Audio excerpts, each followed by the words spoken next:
Good morning all of you.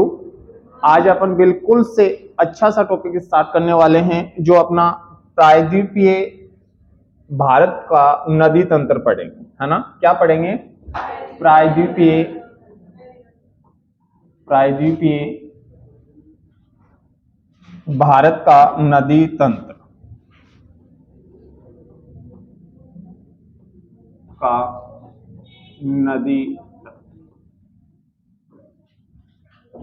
प्रायद्वीपीय भारत की जब भी अपन बात करते हैं तो आपके दिमाग में एक ही चीज आती है बेटा, अपन प्रायद्वीपीय भारत, कौन से प्रायद्वीपीय भारत की बात कर रहे हैं कि हमने हिमालय नदी तंत्र कंप्लीट कर लिया ना। और हिमालय नदी तंत्र में हमने कौन कौन सी नदियों को पढ़ा मुख्य रूप से? सबसे पहले सिंधु, उसके बाद गंगा और ब्रह्मपुत्र, है ना। हिमालय कंप्लीट होने के बाद आज अपन शुरू करेंगे कौन सा? प्रायद्वीपीय भारत, ठीक है ना। और प्रायद्वीपीय भारत का मतलब ये हुआ बेटा कि जो दक्षिणी भारत में जो नदियां हैं जिनका ढाल अलग अलग दिशाओं में है उनको अपन पढ़ेंगे, है ना। ये अपना भारत है और इसमें हमने देख लिया कि ये जो उत्तर में जो हिमालय से जो नदियां निकलती हैं उन नदियों में हमने देखा था यहां से एक नदी निकलती है बोखर्चू हिमनद से, और ये सिंधु नदी है ना। और इसकी कुछ सहायक नदियां थी वो हमने कंप्लीट कर ली। उसके बाद देखा यहां से एक नदी निकलती है चोमा युंगडुंग हिमनद से और यहां से बहती है जिसको हम कहते हैं ब्रह्मपुत्र नदी, कहते हैं ना। और फिर यहां उत्तराखंड से दो धाराओं के रूप में निकलती है गंगा। यानी कि उत्तर भारत में जो भी अपवा क्षेत्र था वो हमने कंप्लीट कर लिया ना।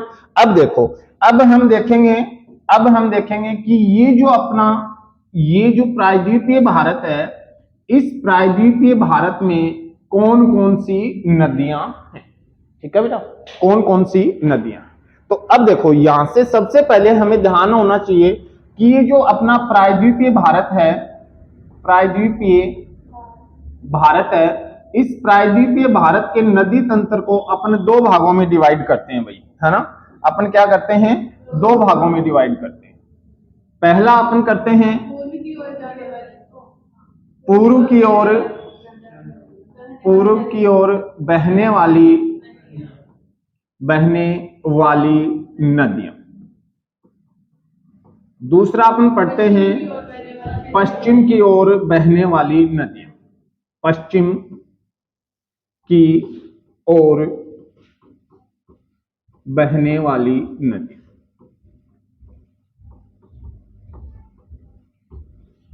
पश्चिम की ओर बहने वाली नदी। पश्चिम और पूर्व दिशा में जो नदियां बहती हैं उनको अपन पढ़ेंगे, ठीक है ना। तो पूर्व में जो नदियां बहेंगी वो अपना जल कहां डालेंगी भाई बताओ? वो डालेंगे अपना जल बंगाल की खाड़ी में। बंगाल की खाड़ी कहां डालेंगी? बंगाल की खाड़ी। और जो पश्चिम में जो नदियां बहती हैं वो कहां डालेंगी? अरब सागर में अपना जल डालती है। अब देखो बेटा, यहां से पहला प्रश्न तो यहीं से बन जाता है, ठीक है ना। क्या प्रश्न बनेगा? प्रश्न बनेगा कि प्रायद्वीपीय भारत की वे नदियां जो पूर्व में बहती हैं अपना जल कहां डालती, ठीक है ना। तो बंगाल की खाड़ी में। जो नदियां पश्चिम में बहती हैं वो अपना जल कहां डालती हैं? अरब सागर, ठीक है ना।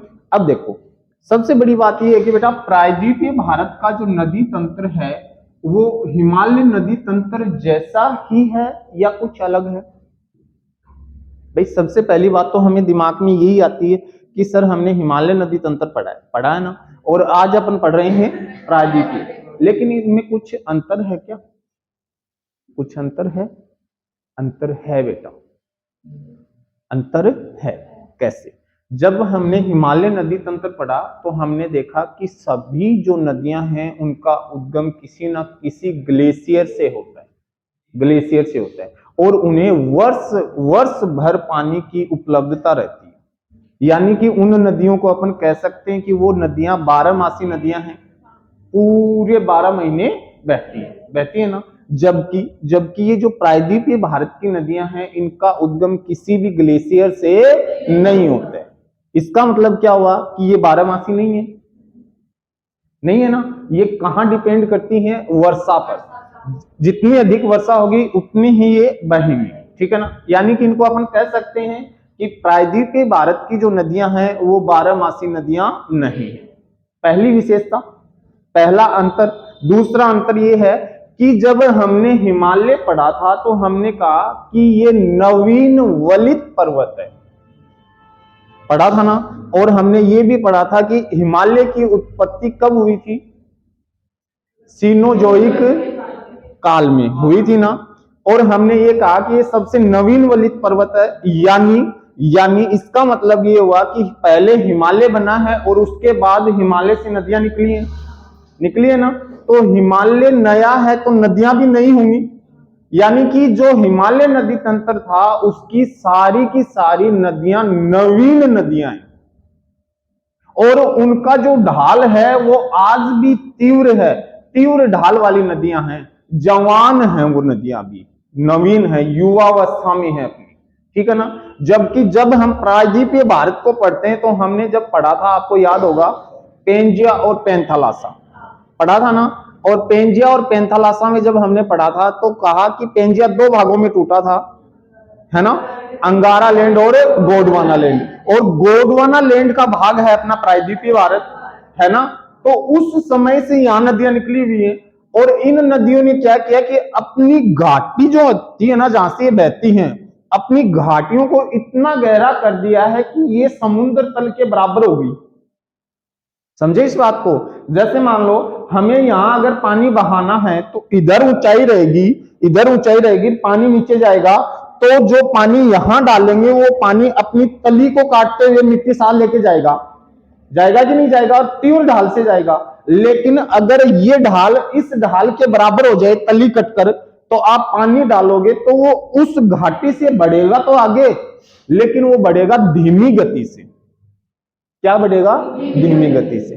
तो दूसरी विशेषता यह है कि प्रायद्वीपीय भारत की नदियां अपनी अंतिम अवस्था में हैं, जीर्ण अवस्था में, जबकि हिमालय की जो नदियां हैं वो अपनी तरुण अवस्था, युवा अवस्था में है, तीव्र ढाल वाली है, तेज वेग वाली, 12 मासी हैं और वर्ष भर पानी की उपलब्धता रहती है।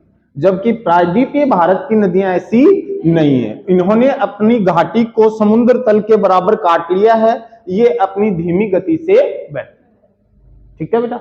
अब दूसरा प्रश्न, जो बंगाल की खाड़ी का जो नदी तंत्र है ना, बंगाल की खाड़ी का नदी तंत्र, ये पूरा का पूरा डेल्टा बनाता है बेटा।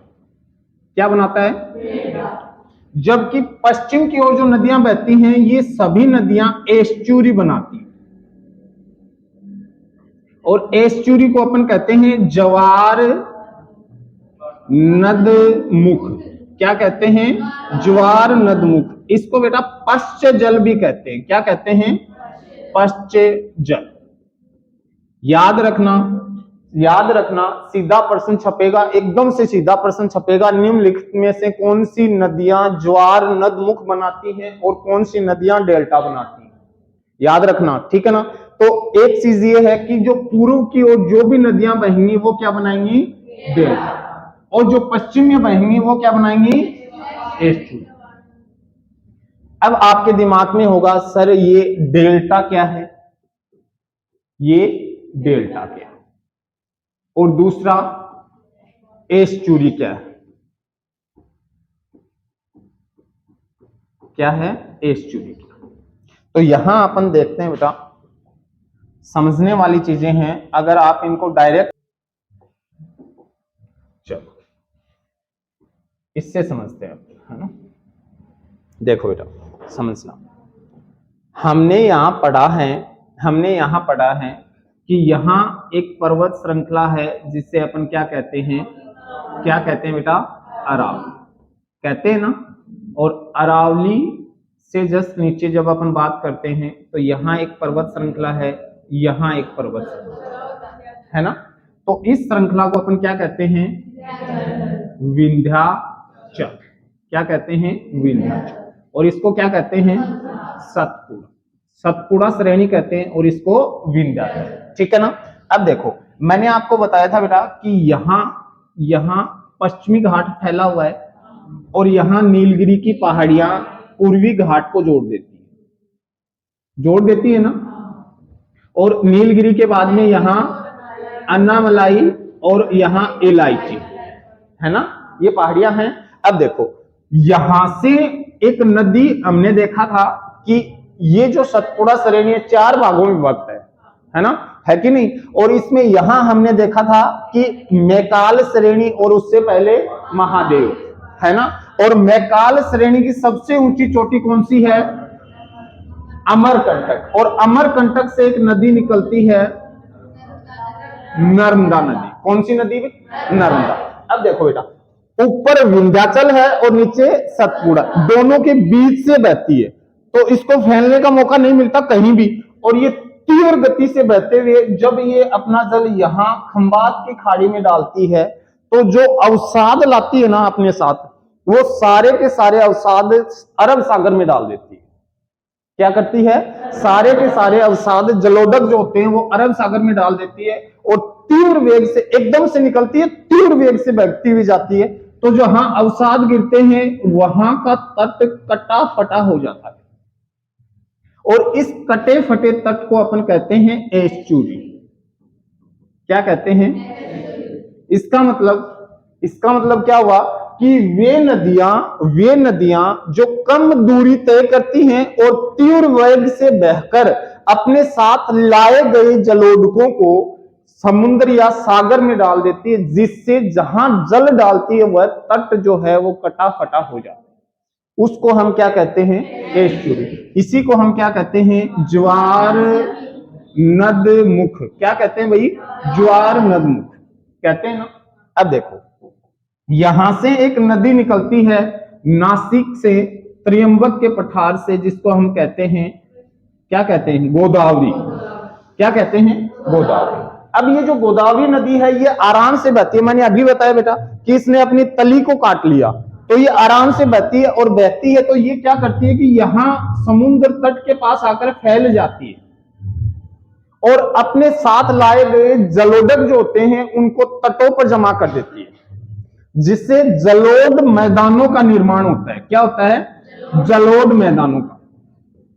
और जो जलोद मैदान बनते हैं इन्हीं को अपन क्या कहते हैं? डेल्टा।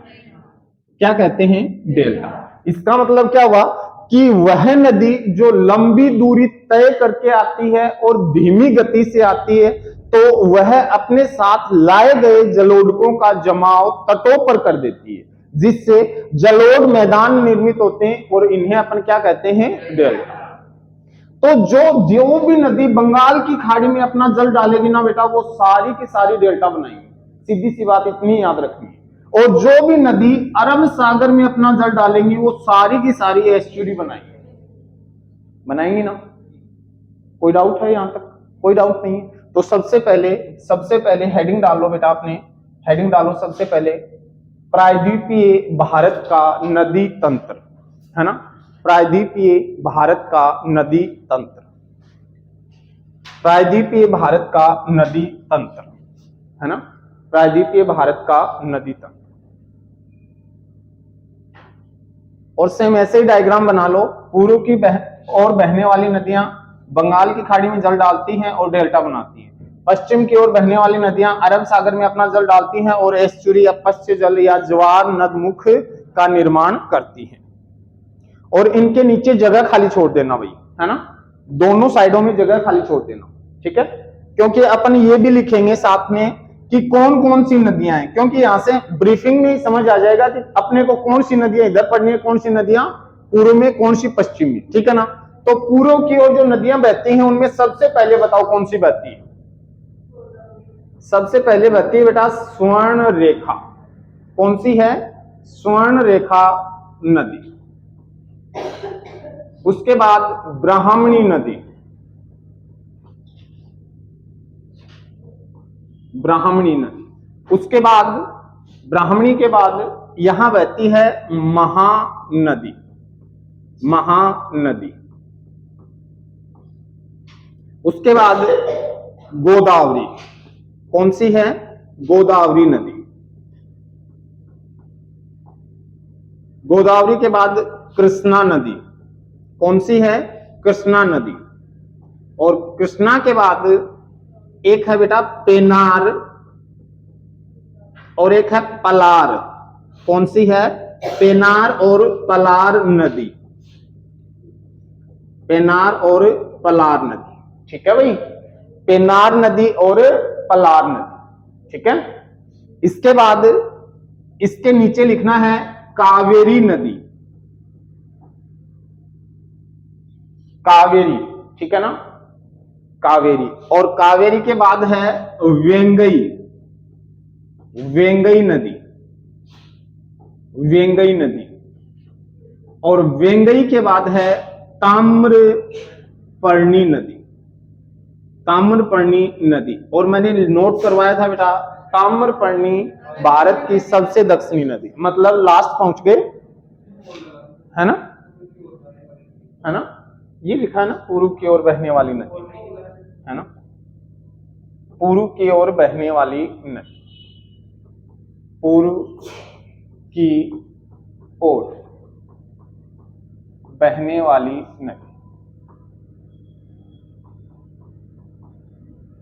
पूर्व की ओर बहने वाली नदी, पूर्व की ओर बहने वाली नदी। अब देखो पश्चिम की ओर बहने वाली नदियां हैं, तो वो कौन कौन सी नदियां हैं भाई बताओ, पश्चिम की ओर कौन कौन सी बहती है ना। तो चलो मैं यही नोट डाउन कर देता हूं, आपको यहां नोट डाउन कर देता हूं, पश्चिम में कौन कौन सी बहती है।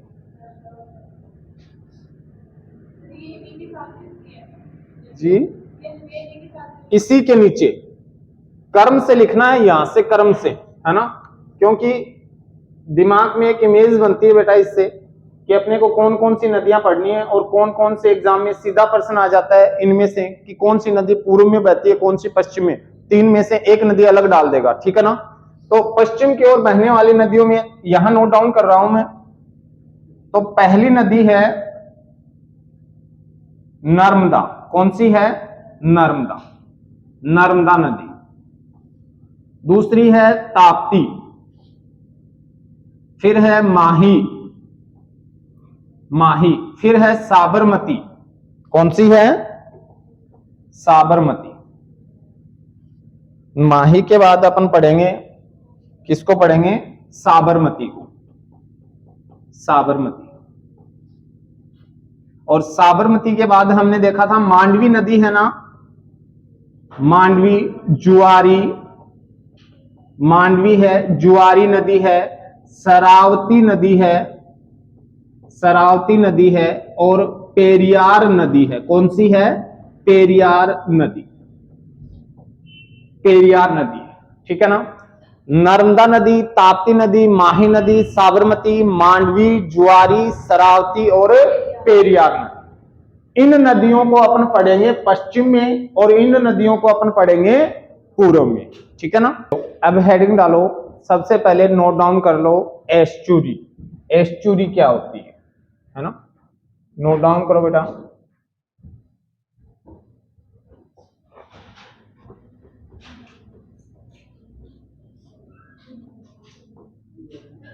या जिसको अपन बोलते हैं ज्वार नद मुख, क्या बोलते हैं? ज्वार नद मुख। लिखो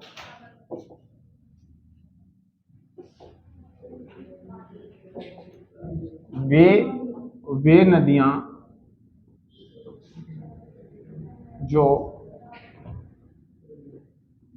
तीव्र गति से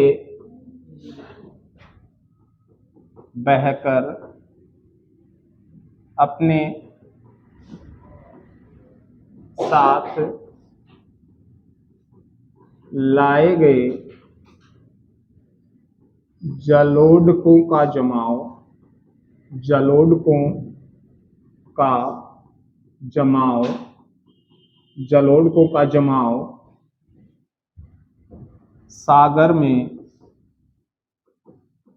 करती हैं, जिससे जिससे तट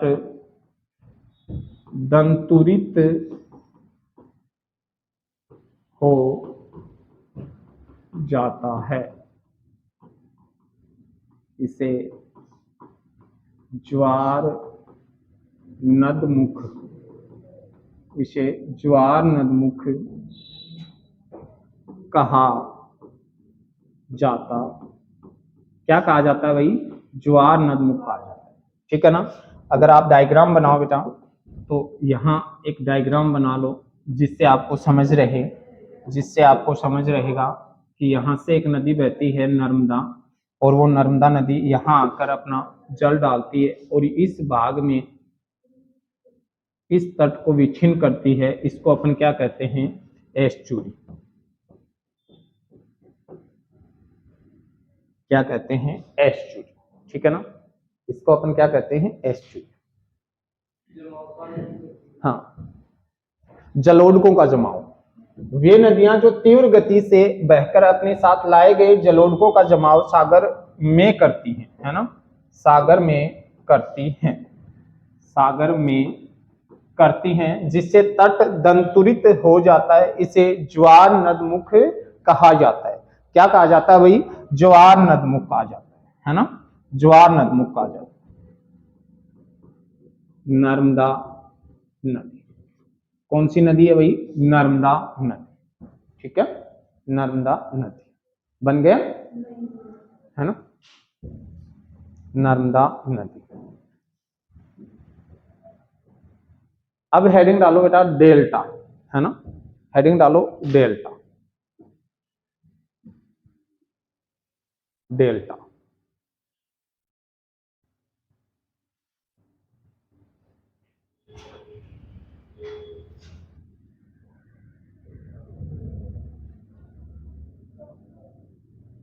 आज है ना, ये जो अपन प्रायद्वीपीय भारत की नदियां पढ़ेंगे, एक क्वेश्चन भी गलत नहीं होगा बेटा, है ना, इतनी शानदार से हर एक चीज इसमें डिटेल से करेंगे।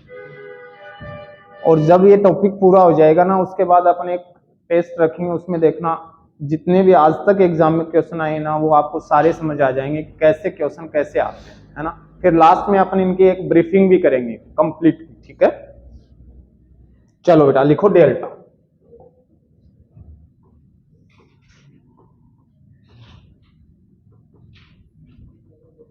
लिखो, वे नदियां जो लंबी दूरी तय करते हुए, वे नदियां जो लंबी दूरी तय करते हुए धीमी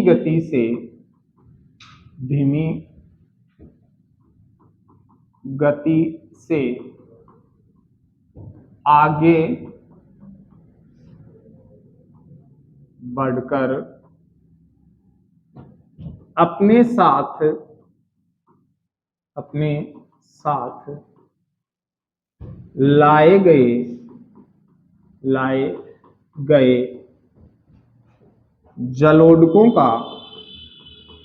लाए गए जलोढ़कों का जमाव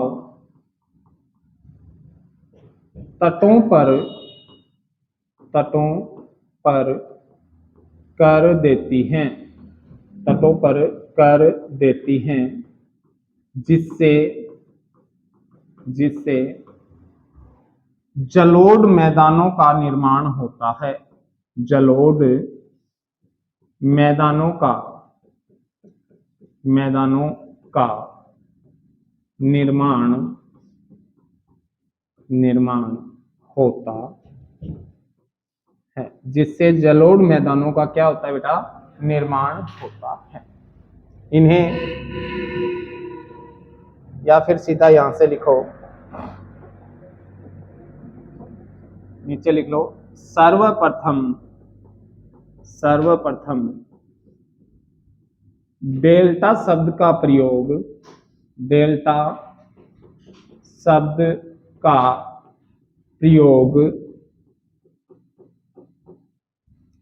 हेरोडोटस ने नील नदी के के जलोढ़ मैदान के लिए किया था। सर्वप्रथम डेल्टा शब्द का प्रयोग हेरोडोटस ने नील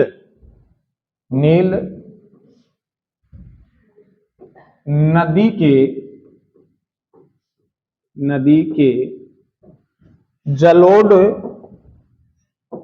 मैदान के लिए किया था। मैदान के लिए किया, जलोढ़ मैदान के लिए किया था। ठीक है ना भाई, सर्वप्रथम। और ये वही हेरोडोटस है जिसे अपने इतिहास का जनक भी कहते हैं ना, वही हेरोडोटस है ना। इसने सबसे पहले नील नदी के लिए इसका शब्द का प्रयोग किया था, डेल्टा शब्द का प्रयोग किया, है ना, डेल्टा शब्द का। सर्वप्रथम डेल्टा शब्द का प्रयोग हेरोडोटस ने नील नदी के जलोढ़ मैदान के लिए किया था। और इस नील नदी को क्या कहते हैं? मिस्र को नील नदी का वरदान कहते हैं, है ना। क्या कहते हैं? मिस्र को नील नदी का वरदान कहा जाता है। लिखना चाहो तो एक लाइन और लिख लो, बारी नहीं है कोई, लिख लो। मिस्र को नील नदी का वरदान कहा जाता है।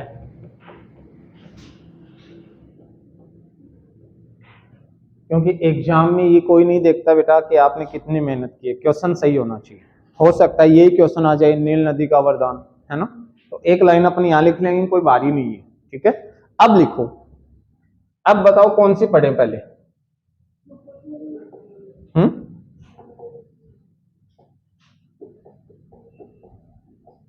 पूर्व की ओर पढ़ लेना।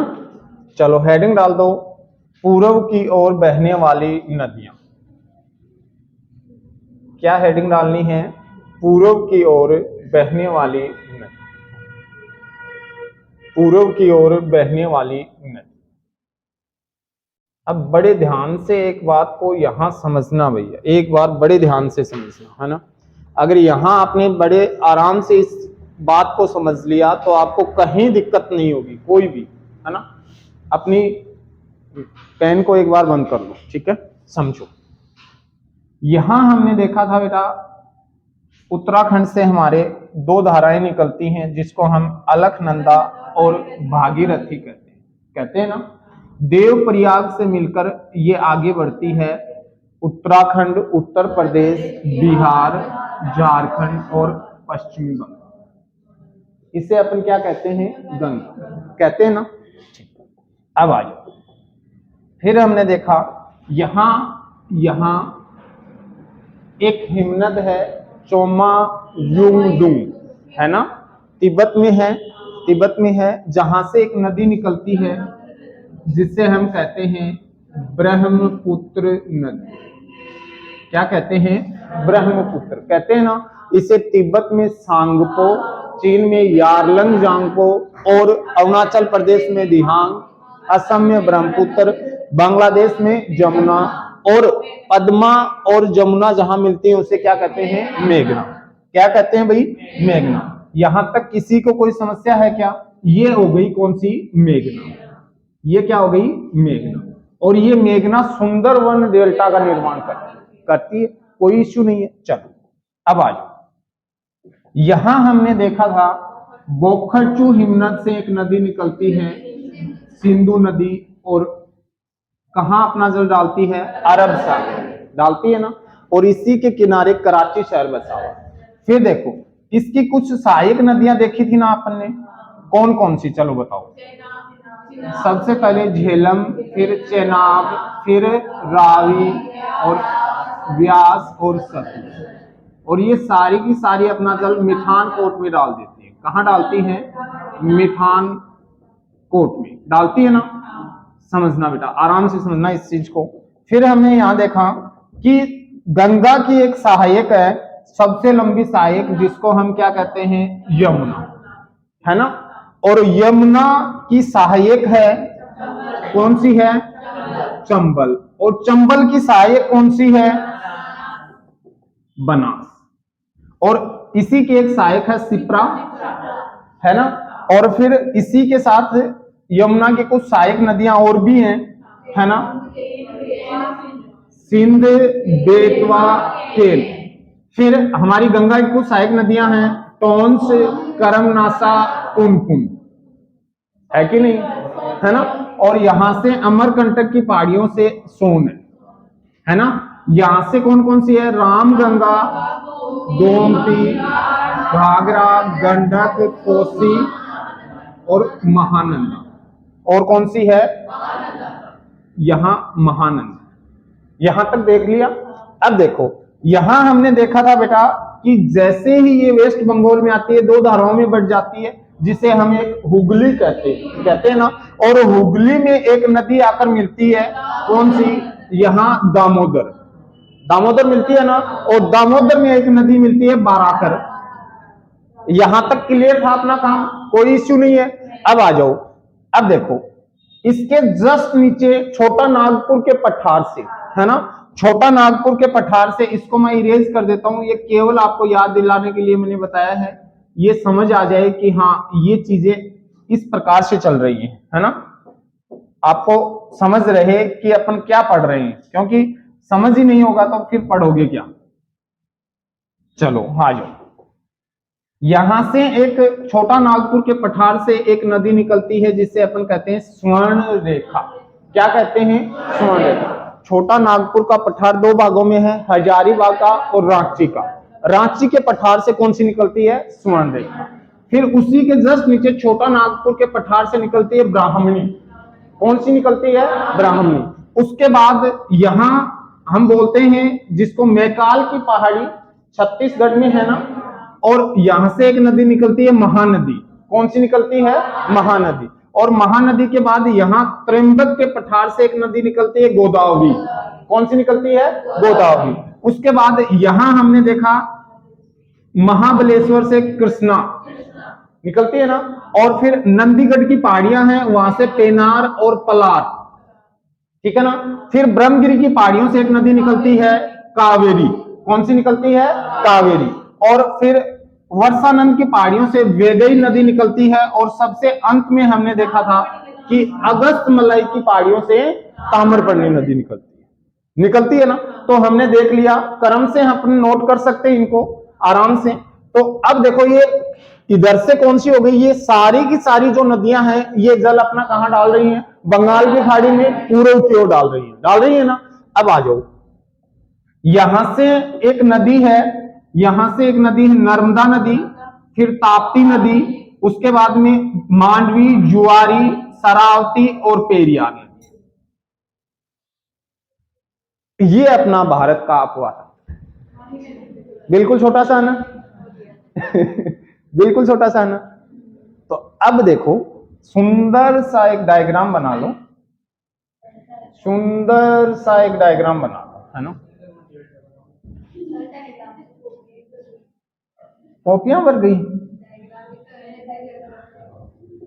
इनको बेटा मस्तिष्क में जमा कर लो कि दोबारा जिंदगी में पढ़ना नहीं पड़े, बस, है ना, दोबारा जिंदगी में पढ़ना ही ना पड़े, है ना। फिट कर लो मस्तिष्क, अब की बार एग्जाम आए उसमें नौकरी लग जाओ, फिर पढ़ने की जरूरत नहीं। छोटे छोटे वाले भाई बहन हैं उनके लिए सुरक्षित रख देना इस ग्रंथ को, है ना, ठीक है ना। अब देखो बेटा यहां एक नदी है जिसको अपन बोलते हैं स्वर्ण रेखा। स्वर्ण साथ का साथ बना लो भाई, स्वर्ण रेखा नदी, स्वर्ण रेखा नदी।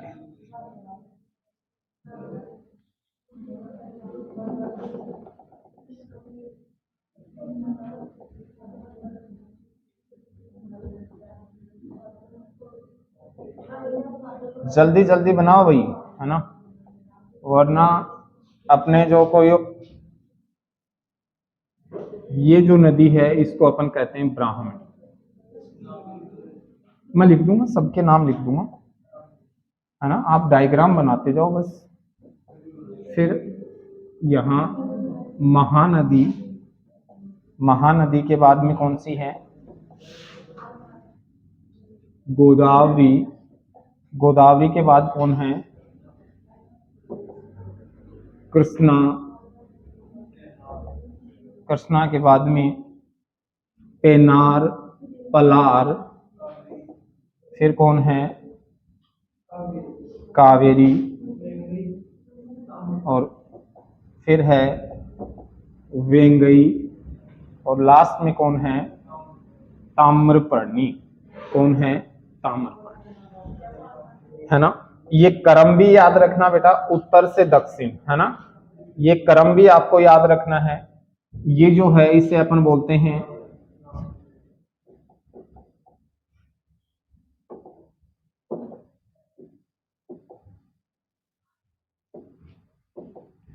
सबसे पहले स्वर्ण रेखा, स्वर्ण रेखा नदी, स्वर्ण रेखा नदी।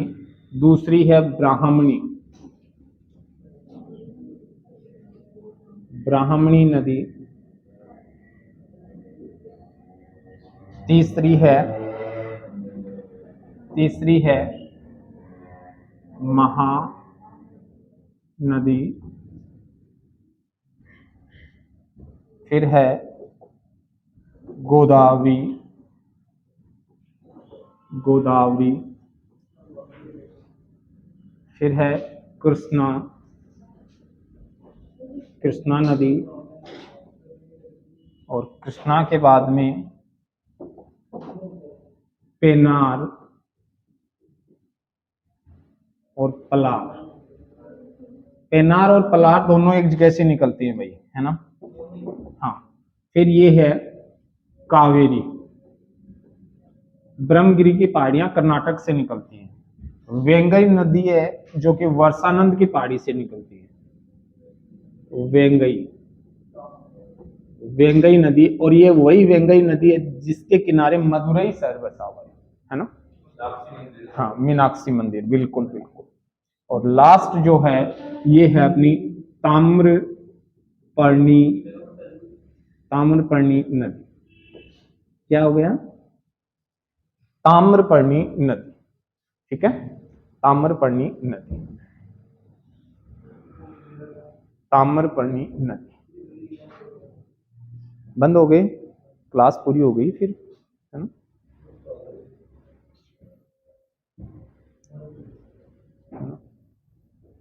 और अब एक एक में अपने हेडिंग डाल दो, है ना। एक एक पढ़ेंगे, एक एक की हेडिंग डाल दो अपने। चलेंगे बेटा स्वर्ण रेखा नदी, स्वर्ण रेखा, स्वर्ण रेखा नदी। सबसे पहले देखो हम पढ़ेंगे इसका उद्गम। क्या पढ़ेंगे, उद्गम। इसका उद्गम, इसका उद्गम होता है बेटा रांची, रांची का पठार। कहां से उद्गम होता है, रांची का पठार। और रांची का पठार है कहां, झारखंड में। कहां है, झारखंड में।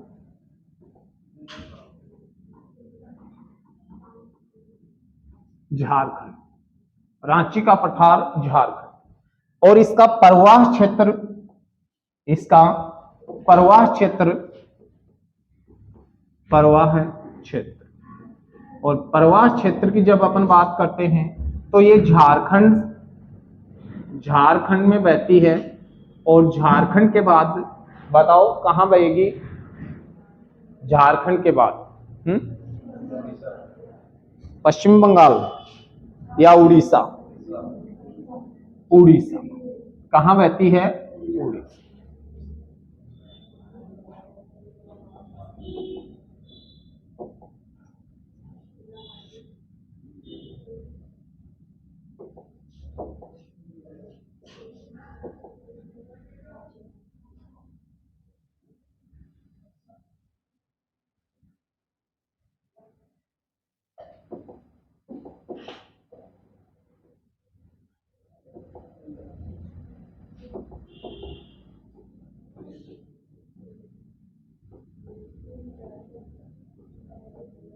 रांची का पठार, ठीक है ना।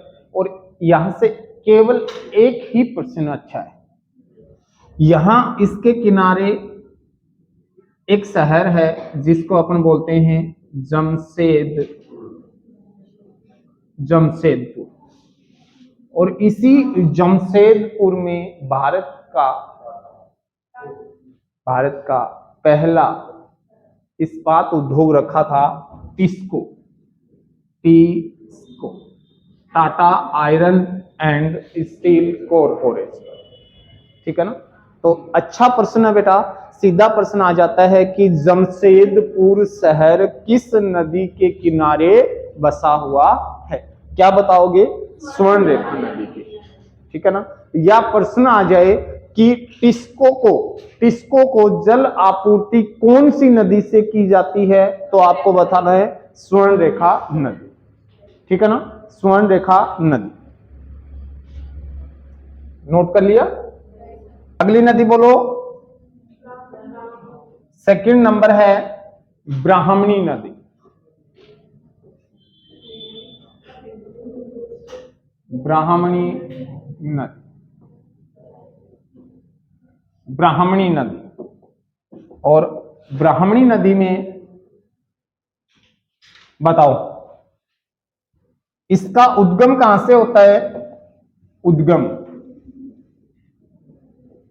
इसका उद्गम भी छोटा नागपुर के पठार से होता है। कहां से होता है?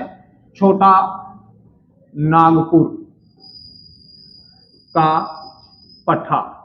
छोटा नागपुर का पठार और झारखंड में। हाँ, दो भागों में है ना। ये देखो रांची का पठार है और ये हजारीबाग का पठार है। ठीक है ना। रांची, हाँ रांची और हजारीबाग। तो ये हजारीबाग से निकलती है ना। ठीक है ना।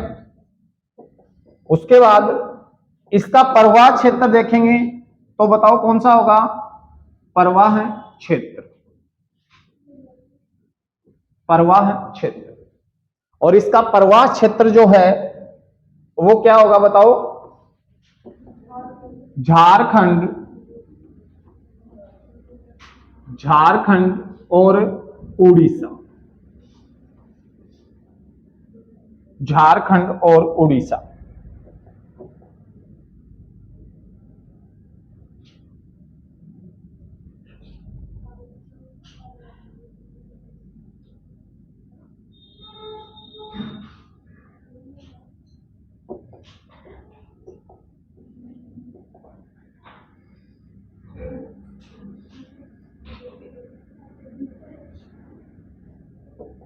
ये जो नदी है इससे अपन क्या कहते हैं? ब्राह्मणी।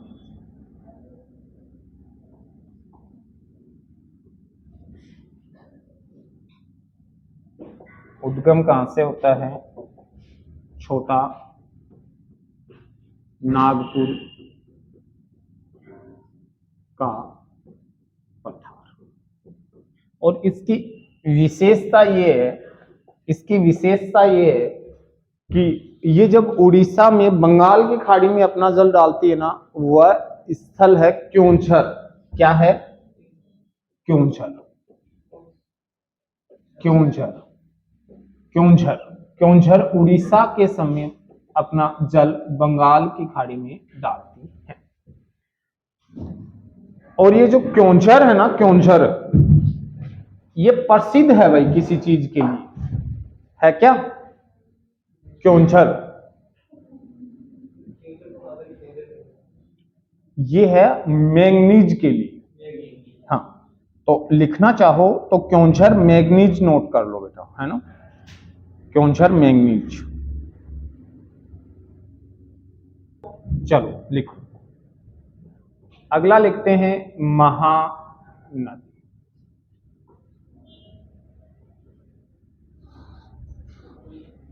क्या लिखेंगे? महानदी। ठीक है। महानदी। सबसे पहले देखते हैं इसका उद्गम। इसका उद्गम। और उद्गम में हमने देखा, उद्गम में बताओ भाई, इसका उद्गम होता है मैकाल की पहाड़ियों से। मैकाल की पहाड़ियां। मैकाल की पहाड़ियां। और ये छत्तीसगढ़ में है भाई।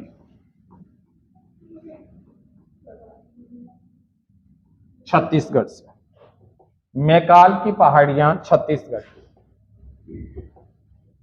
आपको बहुत सी जगह दंडकारण्य का पठार मिलेगा बेटा, है ना, मिलेगा ना, और ये भाग उसी का है, ठीक है ना। दंडकारण्य का पठार हमने लिखा था 3 राज्यों में फैला हुआ है, लिखा था ना, याद है क्या? याद नहीं है ना, याद किस लिए कर रहे हैं, है ना, तो उसी का हिस्सा है। मतलब ये जो मैकाल की पहाड़ियां हैं, मैकाल की पहाड़ियों की सबसे ऊंची चोटी कौन सी है? मैकाल की पहाड़ियों की अमरकंटक। अमरकंटक से 2 नदियां निकलती हैं, नर्मदा और सोन निकलती हैं, और उसी के दक्षिणी हिस्से से कौन सी निकलती है? महानदी, ठीक है ना। फिर लिखो इसकी कुल लंबाई, क्या लिखोगे? कुल लंबाई, कुल लंबाई, कुल लंबाई, लंबाई है इसकी 851 किलोमीटर। फिर लिखो इसका प्रवाह क्षेत्र, प्रवाह है, प्रवाह क्षेत्र, और प्रवाह क्षेत्र में लिखो छत्तीसगढ़, छत्तीसगढ़, छत्तीसगढ़ और उड़ीसा, छत्तीसगढ़ और उड़ीसा, ठीक है ना, छत्तीसगढ़ और उड़ीसा। अब देखो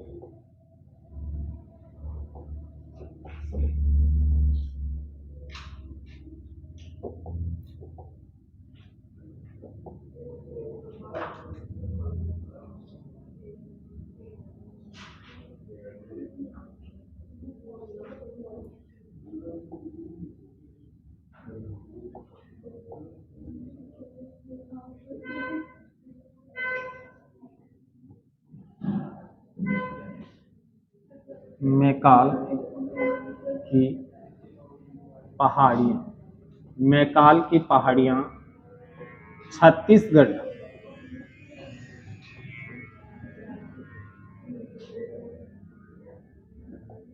मैकाल की पहाड़ियां छत्तीसगढ़,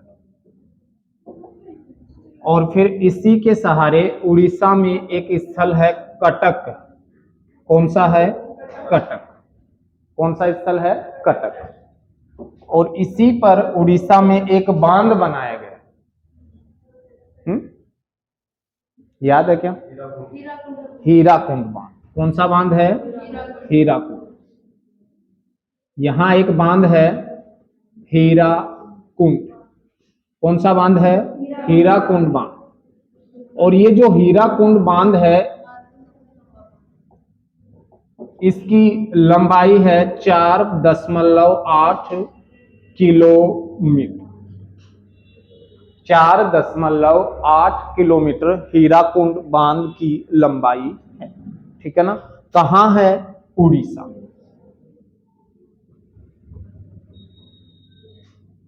उड़ीसा, ठीक है ना। मैकाल की पहाड़ियां छत्तीसगढ़ से निकलती है, महानदी, और बंगाल की खाड़ी में अपना जल डालती है ना। अब सबसे बड़ी विशेषता ये है बेटा कि इसके किनारे महानदी के बेसिन में, महानदी के बेसिन में पीली मिट्टी की अधिकता है, पीली मिट्टी की अधिकता है। और ये जो पीली मिट्टी होती है, ये चावल के लिए सर्वाधिक लाभदायक होती है, चावल के लिए। ये जो महानदी है ना, इसके तटों पर, हाँ बिल्कुल बिल्कुल, है ना, तो ये जो पीली मिट्टी है, ये चावल के लिए सर्वाधिक उपयोगी होती है, इसलिए चावल महानदी के बेसिन में सर्वाधिक होता है। और इसीलिए चावल का कटोरा, चावल, चावल का कटोरा, और चावल का कटोरा किसे कहते हैं भाई? छत्तीसगढ़ को। किसको कहते हैं? छत्तीसगढ़ को। चावल का कटोरा किसे कहते हैं? छत्तीसगढ़। चावल का कटोरा छत्तीसगढ़ को कहा जाता है? हो सकता है एग्जाम में चावल की जगह धान भी लिखा मिल जाए, धान का कटोरा। हो सकता है छत्तीसगढ़ की जगह आपको छत्तीसगढ़ बेसिन लिखा हुआ मिल जाए। तो याद रखना, महानदी जो है, महानदी के तटों पर बेसिन में पीली मृदा सर्वाधिक पाई जाती है, जो कि चावल के लिए सर्वाधिक उपयोगी होती है ना। और कटक जो है ये उड़ीसा में पड़ता है ना। तो चावल अनुसंधान संस्था जो है वो कटक में है ना। इसके अलावा बताओ, इसके अलावा सुभाष चंद्र बोस का जन्म स्थल भी कटक है, पता है क्या? सुभाष चंद्र बोस जो थे ना, उनकी जन्म स्थली भी कटक है बेटा, है ना। क्या है? कटक। तो अब देखो कटक की कितनी बातें हो गई, है ना। एक चावल अनुसंधान केंद्र कटक में है, दूसरा सुभाष चंद्र बोस की जन्म स्थली कटक में है ना। हाँ जी, हाँ, स्टेडियम भी है यहाँ पे, है ना। और ये जो हीराकुंड बांध है ना, ये भारत का ही नहीं पूरे विश्व का सबसे लंबा बांध है ना। और इसी के पीछे दो बांध और हैं, है ना, दो बांध और हैं, ठीक है ना। चलो लिखो पहले, है ना, या फिर यहीं से चल जाएगा काम, चल जाएगा ना। चावल का कटोरा छत्तीसगढ़, धान का कटोरा छत्तीसगढ़, हीराकुंड बांध, और हीराकुंड बांध के नीचे ही नोट कर दो भैया, है ना, नोट कर दो, यहां लिख दो, भारत या विश्व का सबसे लंबा बांध। भारत या विश्व का सबसे लंबा बांध, भारत या विश्व का जो सबसे लंबा बांध कौन सा है? हीराकुंड बांध, हीराकुंड बांध, है ना। यहां से प्रश्न बनेगा शानदार, हाँ शानदार प्रश्न बनेगा, एग्जाम में प्रश्न आएगा तो जरूर पूछेगा।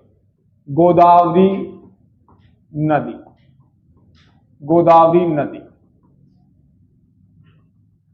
सबसे पहले गोदावरी के बारे में अपन पढ़ेंगे कि इसका उद्गम कहां से होता है, उद्गम, और इसका उद्गम होता है त्र्यंबक का पठार। और ये जो त्र्यंबक का पठार है ये कहां है?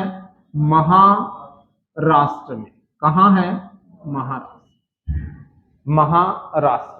त्र्यंबक के पठार महाराष्ट्र से इसका उद्गम होता है। इसके बाद इसकी कुल लंबाई,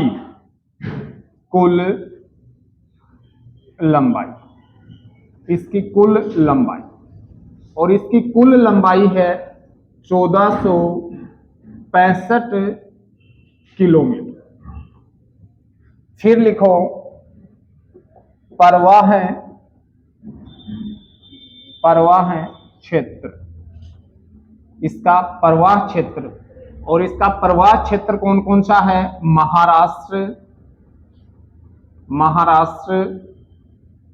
महाराष्ट्र के बाद कौन है?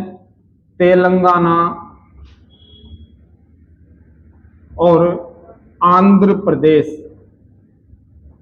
आंध्र प्रदेश,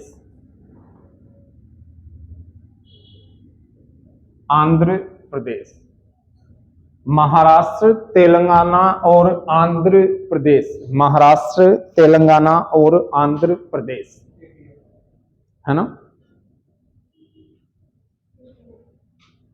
अब देखो इसकी कुछ विशेषताएं हैं भाई, है ना बेटा, कुछ विशेषता, क्योंकि हमने जब देखा तो उत्तर भारत की सबसे लंबी नदी कौन सी थी? गंगा। लंबाई कितनी थी बेटा? 25 किलोमीटर थी ना। तो प्रायद्वीपीय भारत की सबसे लंबी नदी कौन है? गोदावरी। और इसीलिए इसे दक्षिण भारत की गंगा कहते हैं। तो सबसे पहली विशेषता तो ये है, क्या विशेषता है, नोट डाउन कर लो, ये है प्रायद्वीपीय, ये है प्रायद्वीपीय भारत की सबसे लंबी नदी है, अतः इसे दक्षिणी या दक्षिण भारत की दक्षिण भारत की गंगा कहा जाता है।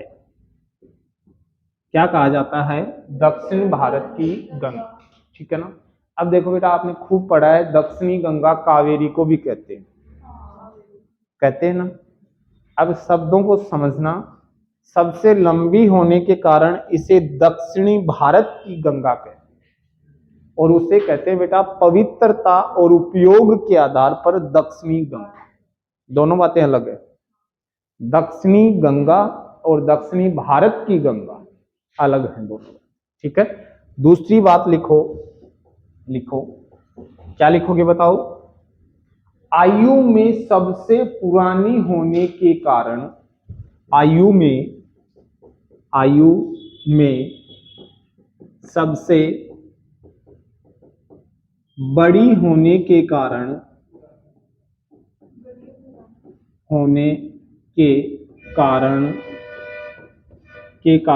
इसे बूढ़ी गंगा या वृद्ध गंगा भी कहते हैं, वृद्ध गंगा भी कहते हैं।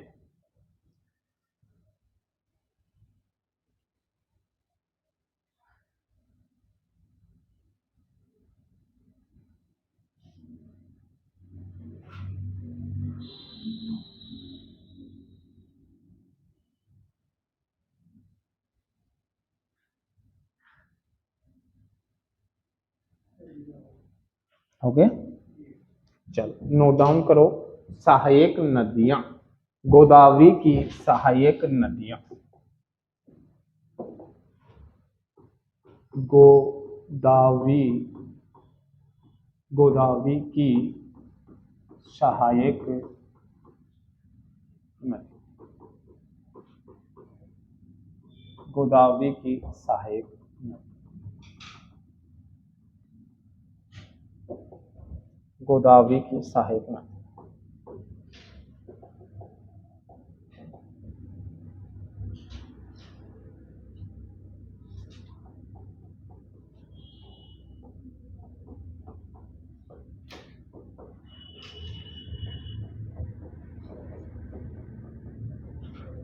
त्र्यंबक के पठार से निकलती है, महाराष्ट्र से निकलती है, और महाराष्ट्र से निकलकर तेलंगाना और आंध्र प्रदेश में बहकर बंगाल की खाड़ी में अपना जल डालती है।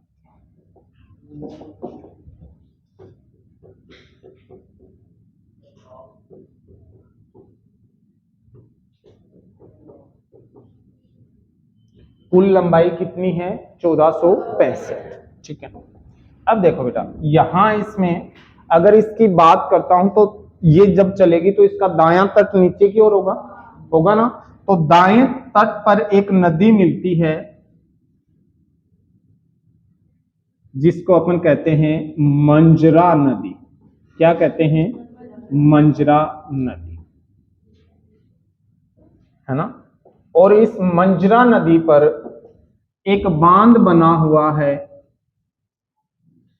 जिसको अपन कहते हैं निजाम सागर बांध, क्या है? निजाम सागर बांध। और कहां है निजाम सागर? ये है बेटा तेलंगाना। कहां है? तेलंगाना। निजाम सागर बांध तेलंगाना, ठीक है ना? निजाम सागर बांध तेलंगाना। फिर इसमें कुछ नदियां आकर मिलती हैं। यहां एक नदी आकर मिलती है, यहां एक नदी आकर मिलती है, फिर एक नदी यहां आकर मिलती है, ऐसे, है ना? इसको अपन बोलते हैं, इस नदी को बोलते हैं दुधना। क्या कहते हैं? दुधना नदी। इसको बोलते हैं पूर्णा, पूर्णा नदी, है ना? दुधना, पूर्णा। और ये जो पूर्णा नदी है, इसी नदी को अपन कहते हैं परवरा नदी, परवरा नदी। फिर आ जाओ,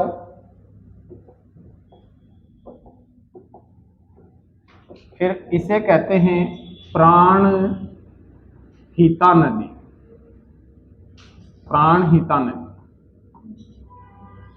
इसे कहते हैं पेन गंगा। क्या कहते हैं? पेन गंगा।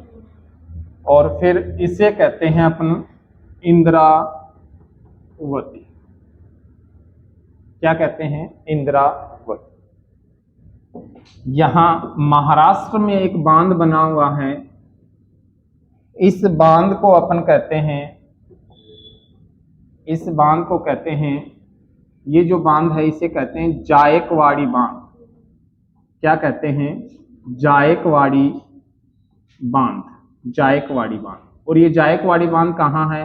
महाराष्ट्र में, महाराष्ट्र में है जायकवाड़ी बांध। कौन सी नदी पर है? दामोदर नदी पर, ठीक है ना? जायकवाड़ी बांध। और यही एक शहर है जिसे अपन कहते हैं नासिक। क्या कहते हैं? नासिक जो है वो गोदावरी नदी के किनारे बसा है, नासिक, नासिक, नासिक, ठीक है ना? नासिक।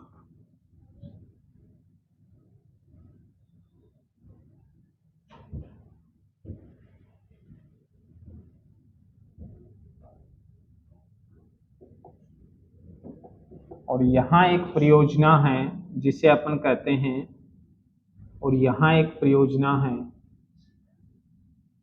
इसे कहते हैं राम गुंडम। क्या कहते हैं? राम गुंडम परियोजना या राम गुंडम बांध। और ये जो राम गुंडम बांध है ये है आंध्र प्रदेश में। कहां है? आंध्र प्रदेश में। और ये जो बांध है, इस बांध को अपन कहते हैं पोचम पाद, पोचम पाद बांध। इसी को कहते हैं श्री राम सागर, श्री राम सागर बांध। और ये जो है ये आंध्र प्रदेश और तेलंगाना की सीमा पर है भाई, है ना? तो इसलिए अपन इसको तेलंगाना ही बोलते हैं।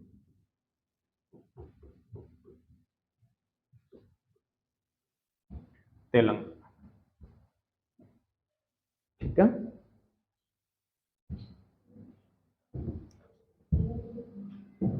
एक जलप्रपात है, और इस जलप्रपात को अपन क्या कहते हैं? कहां लिखे हैं अभी इसको?